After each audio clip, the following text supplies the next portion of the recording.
আজকে স্বৈরাচার মুক্ত বাংলাদেশে বাংলা নববর্ষ উদযাপন হলো। গত 16 বছরে আমরা দেখেছি বলা হচ্ছিল মঙ্গল শোভাযাত্রা, এইবার মঙ্গল শোভাযাত্রাকে বাদ দিয়ে করা হয়েছে বর্ষবরণ আনন্দ মিছিল। আমরা সরকারকে ধন্যবাদ দেই, তার কারণ গত 16 বছর আমরা দেখেছি হাতির মাথা, ফেসার মাথা, কবুতরের মাথা, বাঘ ভাল্লুকের মাথা দিয়ে তারা যাত্রা করত, আর মনে মনে ভাবতো এই হাতির মাথা, ফেসার মাথা এগুলো কল্যাণ দিতে পারে। চিৎকার করে বলেন কল্যাণ ও কল্যাণের মালিক কে? আরো ধরে বলেন। সুতরাং যেটা আল্লাহ দিতে পারে ওটা যদি অন্য কারো কাছে কল্পনা করা হয় সেটা কি হয়? শিরক হয়। জোরে বলেন কি হয়? আমরা ইমানদার মুসলমান হিসেবে শিরককে কি সমর্থন করতে পারি? জোরে বলেন করতে পারি। আজকে আমরা দেখেছি ঢাকাতে সেই যেই আনন্দ শোভাযাত্রা হলো, বর্ষবরণ আনন্দ মিছিল হলো, স্বৈরাচার হাসিনার মাথাটা কেটে হাসিনার মতো মাথা বানাইয়া আবহাওয়া তৈরি করে মূর্তি ভাস্কর্য বানাইয়া স্বৈরাচারের ভয়ঙ্কর আকৃতি দিয়ে সেটাকে নিয়ে মিছিল করা হলো, র্যালি করা হলো। একটা কথা আমরা পরিষ্কার করে বলি, আবেগ দিয়ে ইসলাম চলে না, বিবেক দিয়ে কাজ করতে হবে। মূর্তি এটা সবার জন্য হারাম। খালেদা জিয়ার মূর্তি বানালেও হারাম, জামাতের আমিরের মূর্তি বানালেও হারাম, স্বৈরাচার হাসিনের মূর্তি বানালেও হারাম। এ কথা কর না গা, ভালো করে বুঝবেন। অনেকে সেলুট দিয়েছেন যে স্বৈরাচার হাসিনার মাথা বানানো হয়েছে, অনেকে মনে মনে খুশি। আরে ভাই, আপনি হাসিনাকে দেখতে না পারেন, আমরা দেখতে না পারি, বাংলাদেশের 18 কোটি মানুষ আমরা তাকে ঘৃণা করি, ধিক্কার জানাই, তাকে দেশ থেকে আমরা তাড়িয়ে দিয়েছি, মাঠে নেমেছিলাম, দেশ ছাড়তে বাধ্য হয়েছে, কিন্তু তার প্রতি ঘৃণা স্থাপন করতে গিয়ে মূর্তি বানাইয়া, ভাস্কর্য বানাইয়া, আবহাওয়া বানাইয়া জাতিকে শিরকের দিকে নিমজ্জিত করে দেবেন, এটা ইসলাম কখনো সমর্থন করে না। আবেগ দিয়ে কাজ করলে হবে না, আপনাদের বিবেক দিয়ে কাজ করতে হবে। অবশ্যই তাকে ঘৃণা করি, ঘৃণা করার বহু মাধ্যম আছে, ভাস্কর্য মূর্তি বানানোর কোনো দরকার। ইসলামের সবচাইতে জঘন্য কাজ এই মূর্তি ভাস্কর্য, শিরক। আল্লাহর কোরআন বলেছেন ইন্না শিরকা লা যুলমুন আযীম, শিরক হলো মহা জুলুম। অন্য জায়গায় আল্লাহ তাআলা বলেছেন আল্লাহ সব গুনাহ মাফ করে, কিন্তু শিরকের গুনাহ মাফ, শিরকের গুনাহ মাফ কেরে ভাই? স্বৈরাচার হাসিনা পালিয়ে গেছে দেখে কি আজকে সব হালাল হয়ে গেছে? ভালো করে বুঝবেন, শরীয়তে হালাল নির্দিষ্ট, হারাম নির্দিষ্ট। তবে এই জায়গায় একটা কথা আমি বলতে চাই, আরবিতে একটা প্রবাদ বাক্য আছে, কামা তাদিনু তুদান, যেমন কর্ম তেমন ফল। আমরা দেখেছি 2019 সালে 20 সালে বিএনপির চেয়ারপারসন বেগম খালেদা জিয়ার মূর্তি বানাইয়া, ভাস্কর্য বানাইয়া, হাতের মধ্যে আগুনের মশাল দিয়ে তারা মঙ্গল শোভাযাত্রা করে বুঝাতে চেয়েছিল খালেদা জিয়া আগুন জ্বালাই দিয়েছে দেশের ভেতরে। আল্লামা সাঈদীর মূর্তি বানাইয়া, মতিউর রহমান নিজামীর মূর্তি বানাইয়া, ভাস্কর্য বানাইয়া মঙ্গল শোভাযাত্রা করে আলেমদের দাড়ি টুপিকে নিয়ে তারা কটাক্ষ করেছিল। মাত্র 4 বছরের ব্যবধানে আজকে হাসিনের স্বৈরাচারের আকৃতি এই দেশের মধ্যে জনগণ নিয়ে ঘুরে বেড়াচ্ছে। এখান থেকে বোঝা যায় আল্লাহর কোরআন বলেছে ওয়া মাকারু ওয়া মাকারাল্লাহ আল্লাহু খায়রুল মাকিরিন। তারাও ষড়যন্ত্র করে, আল্লাহ কৌশল অবলম্বন করে।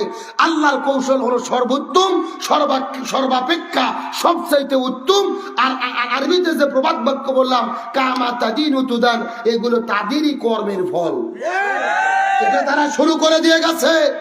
তারা যদি হিংসার রাজনীতি না করত, হিংসার মঙ্গল শোভাযাত্রা না করত, আলেমদের দাড়ি টুপি, আলেমদের মূর্তি ভাস্কর্য না বানাতো, খালেদা জিয়ার আবহাওয়া ভাস্কর্য তৈরি না করতো, আজকে হয়তো হাসিনারটা তৈরি হতো না। সুতরাং ইতিহাস থেকে শিক্ষা নিতে হবে। যুগে যুগে যারাই জুলুম করে পরবর্তীতে প্রকৃতগতভাবেই আল্লাহ তার বিচার করে দেয়। এই জন্য এখান থেকে শিক্ষা নেওয়ার দরকার আছে না নাই? তবে মনের মধ্যে কষ্ট নিয়ে একটা কথা বলি, স্বৈরাচার হাসিনা পালিয়ে গেছে দেখেই সব বৈধ হইছে না, মনে কষ্ট। কিছু কিছু আলেম পর্যন্ত, কিছু কিছু হুজুর মাথায় টুপি দিয়ে মুখের দাঁড়িয়ে রেখে আজকে পয়লা বৈশাখ পালনের জন্য মিছিল করতে নেমেছে। জোরে বলেন নাউজুবিল্লাহ। ভালো করে বোঝেন, এই পয়লা বৈশাখ উৎসব এটা কোনো মুসলমানের উৎসব নয়, এটা হলো হিন্দু মানে সংস্কৃতি, এটা হলো হিন্দুদের উৎসব।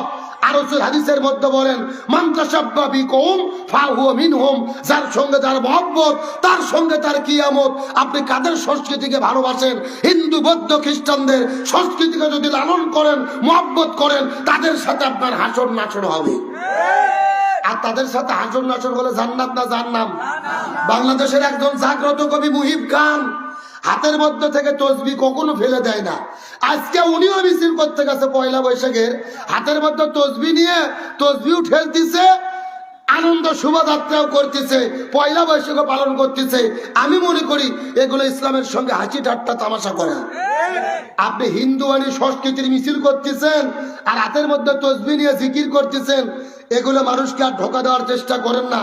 আপনি বুদ্ধিমান, বাংলাদেশের মানুষ আপনাকে সম্মান করে, আমরাও করি যাতে ভালোবাসি। এমন কিছু করেন না যার দ্বারা আলেম সমাজ এবং ইসলাম প্রশ্নবিদ্ধ হয়।